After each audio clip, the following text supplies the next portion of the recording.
France Culture, les matins d'été, Olivia Gesbert. Et c'est l'heure sur France Culture de retrouver le premier invité de vos matins d'été. Quel cap pour les économies et les économistes déboussolés. Ce week-end, lors des 19e rencontres d'Aix-en-Provence, sorte de mini Davos à la française, comme on l'appelle, réunissant économistes, historiens, dirigeants, chefs d'entreprise, ils ont appelé à renouer la confiance. Notre invité aujourd'hui, le chef d'orchestre et grand ordonnateur de ces rencontres, Jean-Hervé Lorenzi, président du Cercle des économistes, un think tank plutôt libéral, auteur de L'avenir de notre liberté, faut-il démanteler Google et quelques autres, paru chez Erol il y a 2 ans. Bonjour Jean-Hervé Lorenzi. Bonjour. En ouverture de ces rencontres, vous avez manifesté votre inquiétude face à la montée des populismes, face à la montée de la contestation, à la défiance des peuples. Pourquoi ? Est-ce que vous diriez que les élites économiques aujourd'hui n'ont rien à gagner dans cette crise de confiance ? D'abord, la crise de confiance, ce que montrent les études, elle n'est pas particulièrement française. D'ailleurs, elle est mondiale. Elle est très importante, très enracinée dans cette période, puisque on montrait en gros que 50% des personnes interrogées dans l'étude, c'était dans 30 pays, pour un vrai sondage, puisqu'il y avait 100 000 personnes interrogées, sont non pas en réalité en défiance par rapport à leur vie actuelle, mais très méfiants, très perte de confiance par rapport pour les années qui viennent, et selon la célèbre formule, très inquiète sur les générations, et est-ce que leurs enfants auront la même nature de vie que eux ont pu avoir. Donc, le sentiment que le monde est en arrêt de progression et plutôt dans une phase de régression. Elle n'est peut-être pas spécialement française, mais elle s'est particulièrement manifestée en France dans les rues cet automne. Vous, en quoi ça vous inquiète ? Le problème de la confiance... Alors, il faut tout reprendre. Le problème de la confiance, c'est... dans les faits, le fondement, c'est qu'évidemment, il y a une sorte de crise de la perception que les gens ont de la capacité des gouvernants de régler une série de problèmes qui est une convergence incroyable de difficultés. Vous savez, à la fois les difficultés climatiques, les difficultés d'inégalité, les difficultés de vieillissement, les difficultés de migration, les difficultés... Tout ce qui, en réalité, donne le sentiment aux uns aux autres que on est dans une sorte de situation qu'on a, du mal à conceptualiser. Qui peut dire ce que coûtera en réalité le changement climatique, et une impossibilité aujourd'hui de le gérer, d'avoir les moyens de le gérer. Et c'est par rapport à cela que, au fond, cette perte de confiance s'établit. Et l'idée que nous avons défendue, tous les membres du Cercle, puisque je suis en réalité que le représentant de ces 30 membres du Cercle, c'est l'idée que ce sont pour établir cette confiance, pour renouer avec la confiance, ce ne sont pas des politiques isolées, ce n'est pas des sortes de rustines mises sur toutes les politiques, vous faites ceci, on rajoute un petit zeste de cela, mais c'est le système de valeurs sur lequel nous avons vécu pendant un demi-siècle, qui est en réalité remis en cause, et c'est la création, le développement, l'émergence d'un système de valeurs nouveau qui permettra de rétablir la confiance. Il y a une sorte de préalable sur les valeurs partagées sur lesquelles nos sociétés vivent. Alors les intitulés restent les mêmes. Donc en fait, vous avez opéré un véritable examen de conscience ce week-end. Géant. Ensemble réunis. Géant, le vôtre d'ailleurs, le vôtre, le mien, le vôtre surtout. Mais vous envisagez un changement de modèle du coup ? Ou juste un changement de valeur. Alors, quelles sont ces valeurs ? Commençons avec ça, ces valeurs que vous remettez en question. Elles portent les mêmes noms que précédemment. Prenons l'exemple, multilatéralisme. Le multilatéralisme, il a été fondé, en gros, à Bretton Woods, il y a 70 ans, avec cette idée qu'il y avait une gouvernance des systèmes. Alors, il y a eu des modifications, c'était remis en cause, etc., etc., etc. Mais sur le fond, l'idée que la gouvernance mondiale pouvait... pour une large partie, guider les décisions des gouvernements en matière de change, en matière monétaire, etc. Et cette vision multilatéraliste a explosé il y a maintenant peut-être 4-5 ans. Trump en est l'illustration, mais c'est là aussi, bien au-delà de la personnalité de ce président des États-Unis, c'est l'idée, au fond, que le multilatéralisme n'a pas été conçu pour régler ou gérer une situation dans laquelle deux grandes puissances se créent une lutte qui n'a pas de fin sur le leadership du monde. Le multilatéralisme, c'était autre chose, c'est un espace de pouvoir partagé avec le leadership américain. Tout ça est fini. Donc vous voyez, cette solidarité, au fond... On va rester juste, oui, parce que à l'issue de ce week-end, vous avez établi un certain nombre de recommandations dans un rapport et avec des mesures, des pistes extrêmement variées et différentes dans ce que vous préconisez aujourd'hui pour remettre la France sur les rails et renouer avec la confiance. On va rester juste sur ce mot de valeur pour éviter l'effet inventaire et catalogue, si vous le voulez bien. La valeur travail, vous l'avez réaffirmé, et pas simplement vous. Le ministre Bruno Le Maire était présent aux rencontres économiques d'Aix. Voilà ce qu'il a dit à l'issue de ces rencontres. Quand vous regardez la situation du pays, la situation des Français, nous nous sommes appauvris par rapport à beaucoup de nos partenaires européens depuis beaucoup d'années. Pourquoi ? Pour une seule raison, c'est que globalement, nous ne travaillons pas assez en France. Je ne dis pas ça pour ceux qui travaillent. Tous ceux qui travaillent, qui ont un emploi, travaillent beaucoup, se donnent beaucoup de mal, sont totalement engagés dans leur emploi et dans la mission qui leur a été confiée. Mais on rentre trop tard sur le marché du travail, on part trop tôt à la retraite et on a un niveau de chômage trop élevé. Nous voulons régler chacune de ces difficultés pour que globalement, la France travaille plus et donc que les Français soient plus prospères. Jean-Hervé Lorenzi, repenser la valeur travail en 2019, est-ce qu'on a encore raison de le faire, comme vient de l'évoquer à l'instant Bruno Le Maire, sur un plan quantitatif et non pas qualitatif? Qu'est-ce que c'est la valeur travail pour vous? C'est simplement le nombre d'heures travaillées, travailler plus pour la prospérité? C'est beaucoup de choses, mais c'est notamment le fait que le travail, c'est ce qui, depuis toujours, permet non seulement aux individus de subsister, de développer leurs compétences, de développer finalement il y a un très joli mot qui est celui de prospérité qui avait été défini comme permettre à un individu de s'épanouir tout au long de sa vie. Donc c'est un des éléments de l'épanouissement de l'individu, mais c'est bien d'autres choses. C'est un collectif, c'est pour ça la raison pour laquelle vous savez, quand on dit le télétravail, c'est quelque chose qui est exceptionnel. Non, il y a une sorte de relation humaine qui se crée à travers la manière dont les gens peuvent travailler ensemble, et cette valeur, en réalité, dépasse très très largement l'aspect quantitatif. Elle est d'abord et avant tout la possibilité à titre individuel et collectif de participer au fond à son propre épanouissement. Mais c'est aussi la possibilité d'avoir un travail rémunérateur. Bien sûr, bien sûr. Se pose, et vous l'avez diagnostiqué, la question des inégalités. En France, notamment, dans son dernier rapport, l'Observatoire des inégalités a souligné que la France est, après la Suisse, le pays d'Europe où les riches sont les plus riches. Encore récemment, une note de l'agence Bloomberg a montré que les grandes fortunes françaises seraient aussi celles qui s'enrichissent plus vite que toutes les autres dans le monde au cours des 6 dernières années. Cette fracture sociale, cette montée des inégalités en France, quelle réponse pouvons-nous y apporter aujourd'hui? Alors, sur les inégalités, il faut être, je trouve, un tout plus précis de ce que vous venez de dire. Je vous en prie. La réalité, c'est que les inégalités, ça se traite au fond au moins de 3 manières différentes. Les patrimoines, ce que vous venez de dire, en prenant 0,001%, on ne traite pas de l'ensemble des sujets des 99,999% de ceux qui continuent à vivre, qu'il y ait un phénomène très particulier français de cette espèce de pointe de l'iceberg qui est en train d'exploser en matière de patrimoine, aucun doute. Mais c'est un des éléments du sujet. Deuxième aspect, c'est la rémunération du travail et dans sa relation du travail par rapport au capital et par rapport au revenu du capital, et donc par rapport à ce moment-là des millions de personnes. Et puis il y a le troisième sujet, c'est ce que nous appelons, enfin ce que tout le monde appelle d'ailleurs l'ascenseur social, c'est la capacité pour l'individu de pouvoir au fond évoluer, se situer à un autre niveau dans l'existence.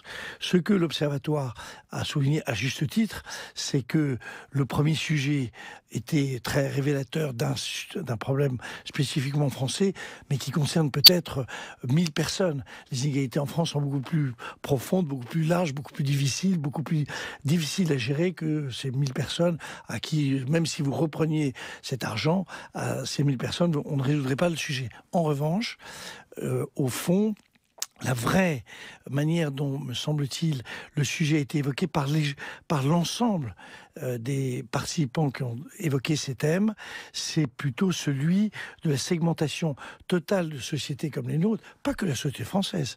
Parce que quantitativement, la société française, dans ses revenus, n'est pas la société de loin la plus inégalitaire après redistribution, c'est-à-dire après réintroduction des 32% de protection sociale et d'ensemble de dispositifs sociaux qui interviennent. C'est surtout le fait de cette segmentation entre une société qui, au fond, représente les qualifiés, les revenus importants, la capacité de transmettre aux générations suivantes des situations qui sont à peu près équivalentes, et puis le travail, disons, non qualifié qui segmente, qui exclut, qui met toute une partie de la population en dehors, non seulement de l'aspect positif de la création de richesse d'un pays comme le nôtre, mais surtout interdit de sortir de cette situation. Ça, le sujet de fond, c'est ça le sujet de fond, parce qu'il est autrement plus compliqué qu'un problème de fiscalité.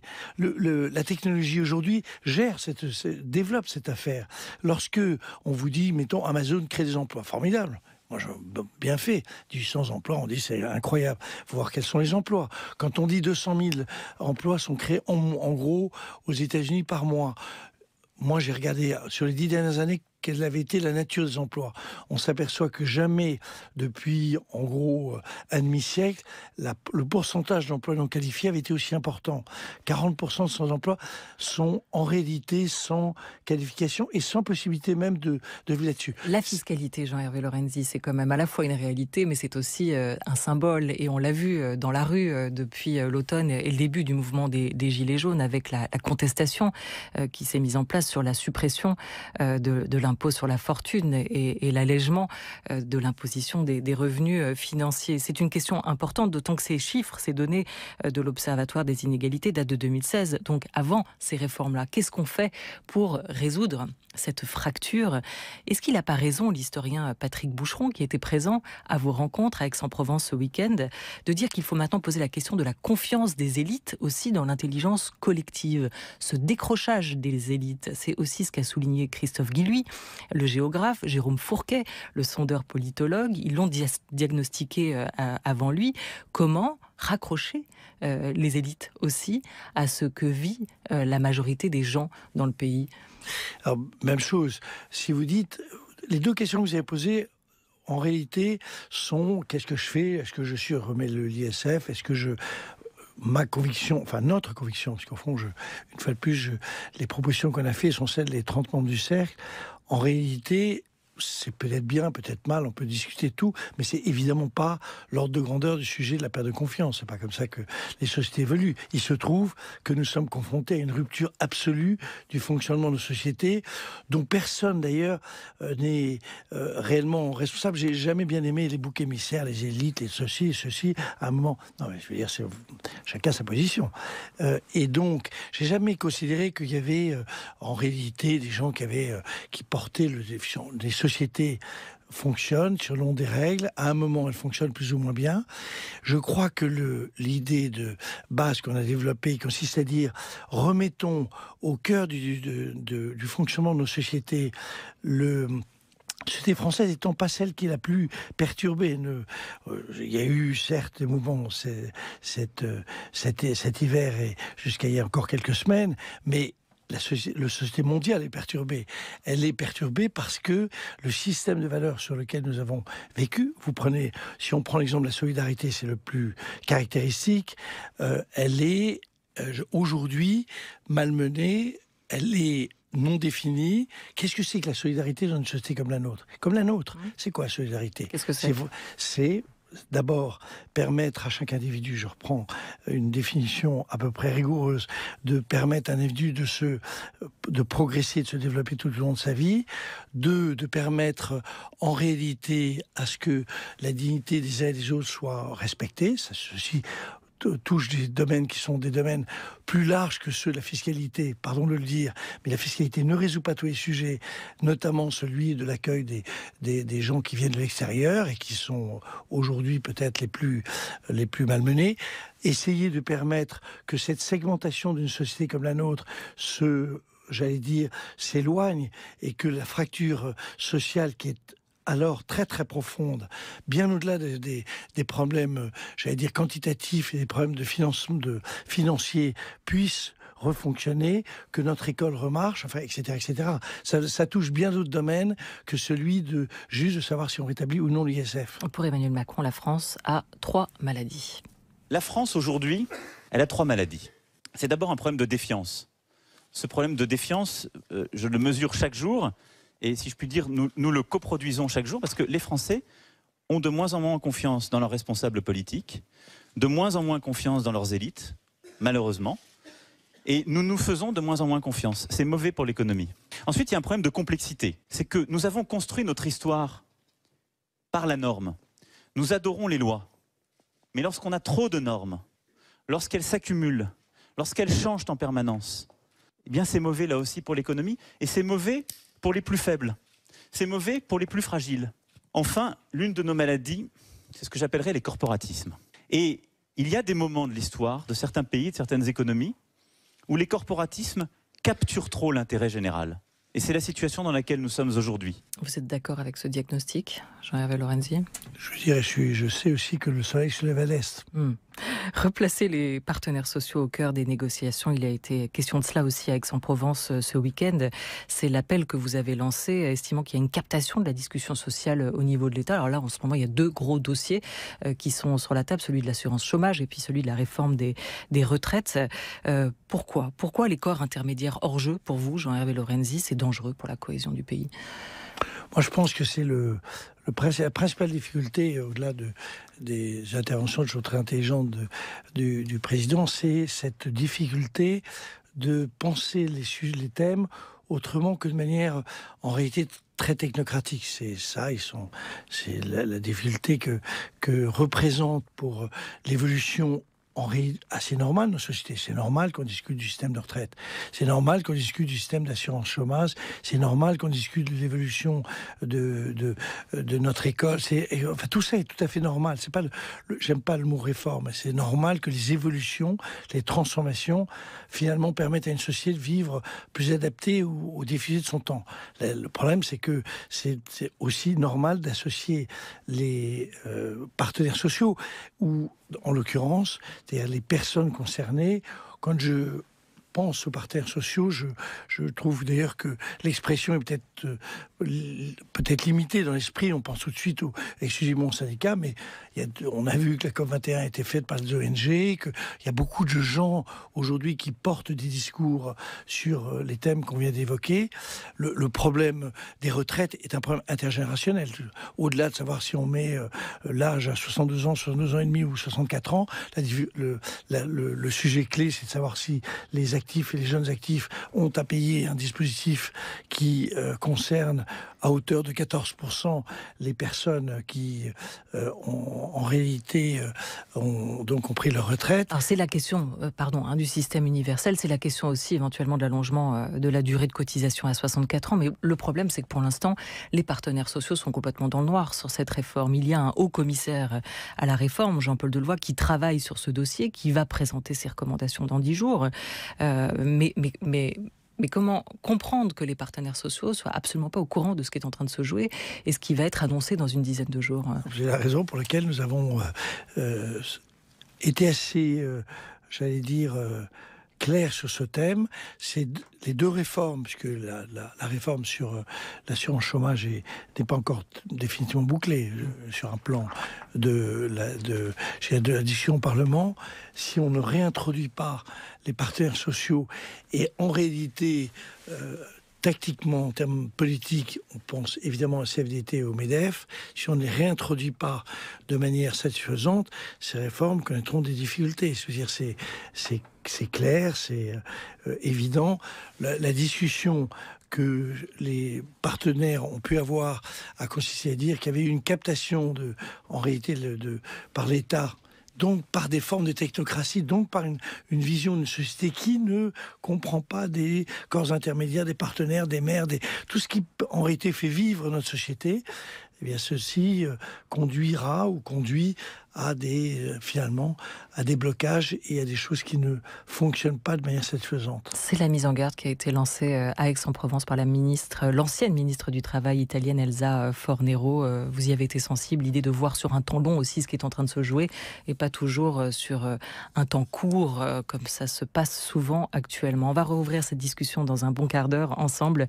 Jean-Hervé Lorenzi, vous êtes notre invité jusqu'à 8h30. 8h15 sur France Culture, renouer avec la confiance. C'était donc le thème des 19e rencontres d'Aix-en-Provence qui se sont tenues ce week-end à l'initiative du Cercle des économistes et de son président, notre invité depuis 7h40, Jean-Hervé Lorenzi.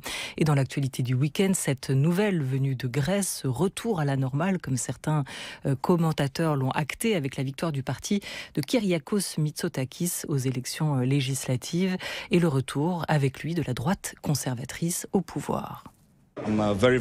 Je suis très reconnaissant de ce résultat. Nous avons gagné avec une large majorité, ce qui était notre principal objectif.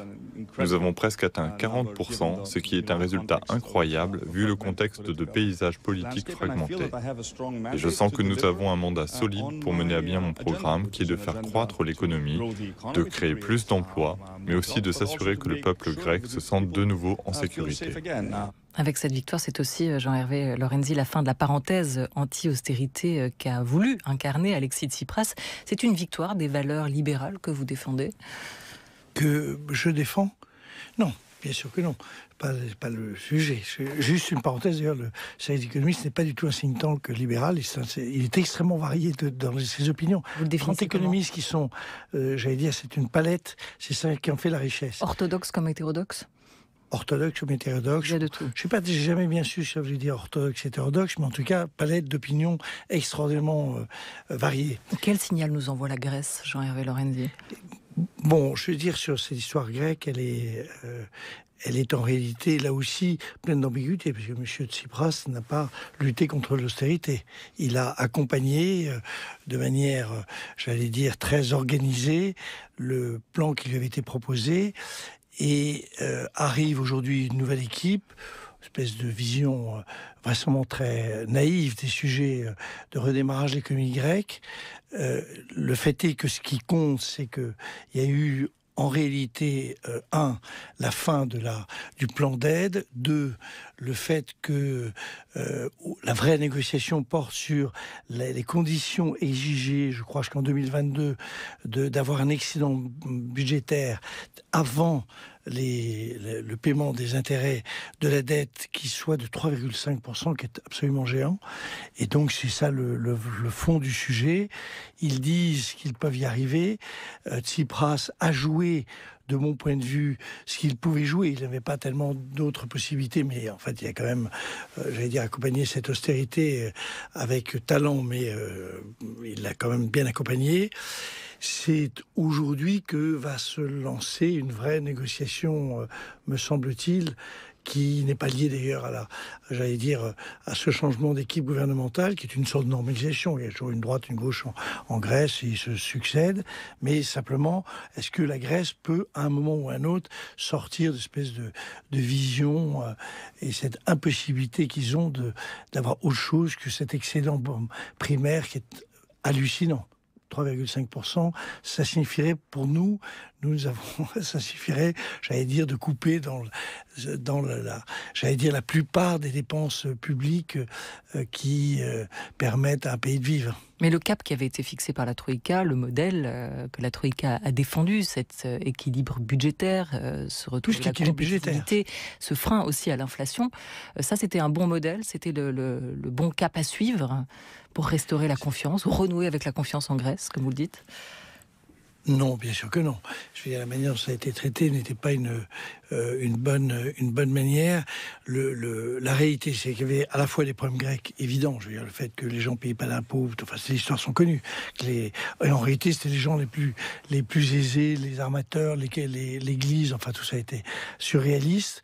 Et par ailleurs, l'idée que finalement une politique économique consiste à mettre un pays, j'allais dire, dans des conditions de difficultés incroyables, des hôpitaux qui fonctionnaient plus, enfin tout ça a été effrayant. Donc c'est deux sujets qu'il faut bien séparer. Un, il y avait évidemment des réformes à faire, et deux, c'était une méthode qui a été extrêmement brutale pour le peuple grec, et qui a été en réalité mise en œuvre par Tsipras. Donc, j'allais dire, c'est pas j'allais dire un changement majeur de politique qui est aujourd'hui en cours. C'est en réalité une normalisation. La droite. L'arrivée de Mitsotakis, c'est pour vous une normalisation. Ça va pas constituer une rupture. C'est un retour à la normale. Comme non, la rupture, c'était il y a 10 ans. La rupture, ça a été le plan qui a été imposé et la manière dont ça a été fait. On aurait dû le faire avec 3 éléments. Le premier, consistait effectivement à essayer de rationaliser notamment les circuits fiscaux qui étaient quand même inacceptables. 2, ne pas mettre le pays, la Grèce, dans les conditions dans lesquelles se trouvait le peuple grec. Et 3e aspect, renégocier les conditions dans lesquelles cette dette devait être remboursée. Sur ce plan, d'ailleurs, le FMI et Mme Lagarde ont été les plus en avance. C'est l'Europe qui a été la plus stricte et la plus, au fond, la plus pressante sur les obligations du peuple grec. Voilà, Christine Lagarde, qui aurait voulu être des vôtres ce week-end, mais elle n'a pas pu, et qui est attendue maintenant à la tête de la BCE, qui va incarner une continuité ou un changement pour vous, en arrivant là, à ce poste-là? Continuité, évidemment. L'idée qui est nouvelle, la rupture, il faut toujours bien voir où se situent les ruptures. La rupture, c'est plutôt celle de mettre une personnalité qui a, j'allais dire, un cursus, une caractéristique plus politique que technique.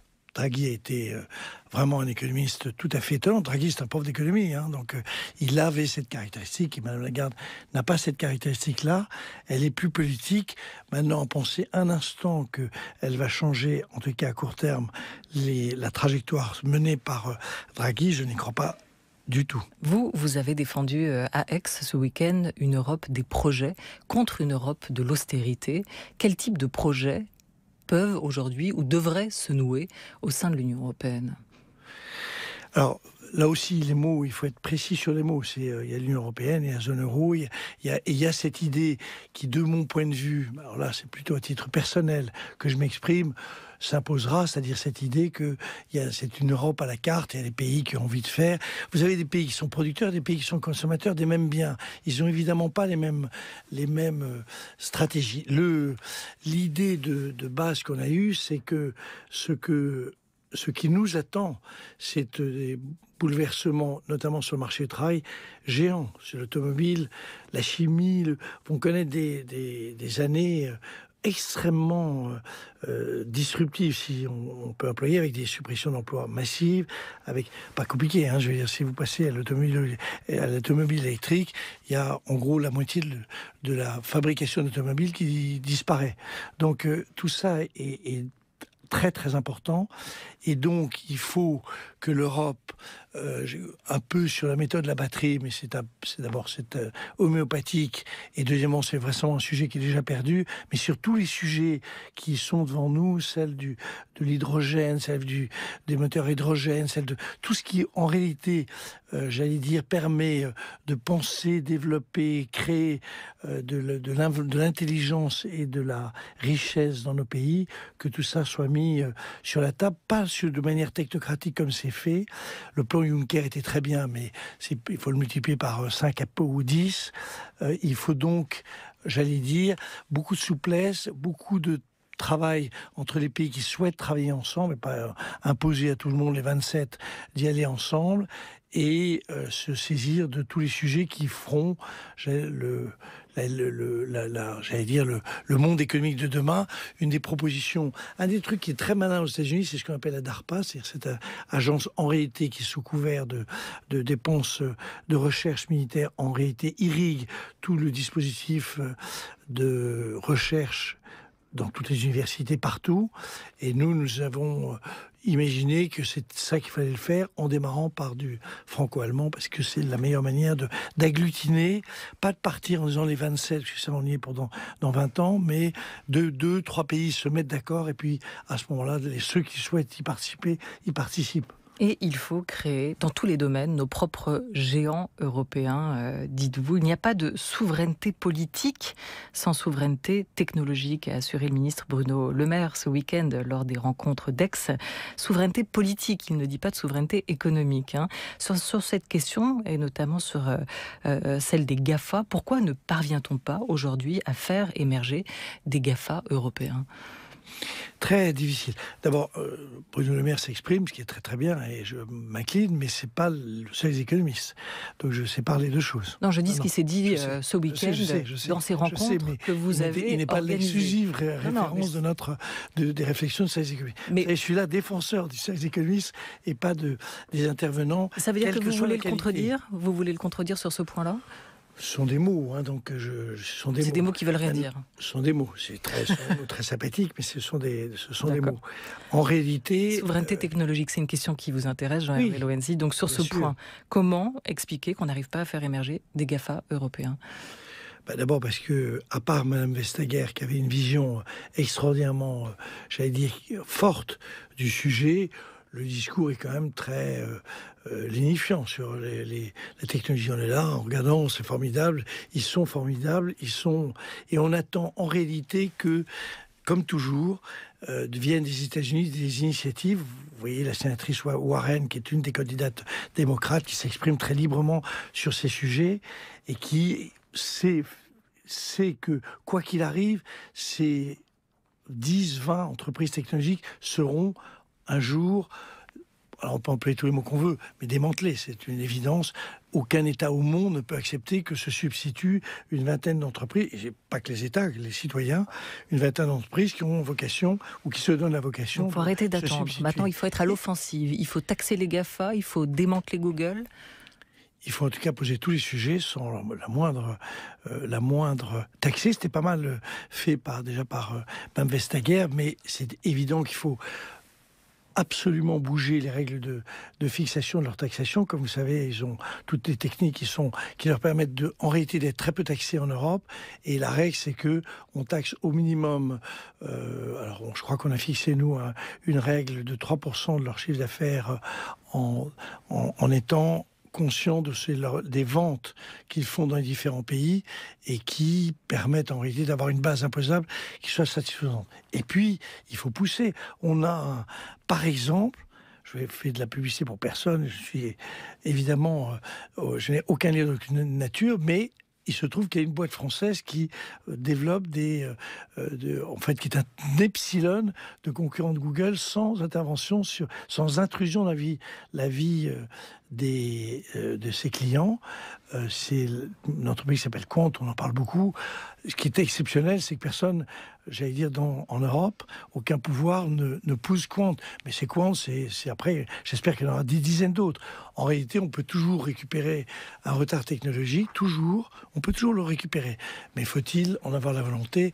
Et objectivement, aujourd'hui, à part Mme Vestager, qui en avait la volonté, personne ne l'a. Aujourd'hui, pour renouer la confiance, puisqu'une fois encore, c'était le thème de ces rencontres, Jean-Hervé Lorenzi, avec l'Europe et en Europe, il faut, pour vous, se protéger plus, introduire une dose de protectionnisme plus importante, c'est-à-dire favoriser le libre-échange, la libre concurrence au sein de l'Union européenne, mais se protéger de l'extérieur. On débat en ce moment de ces accords avec le Mercosur, le CETA également.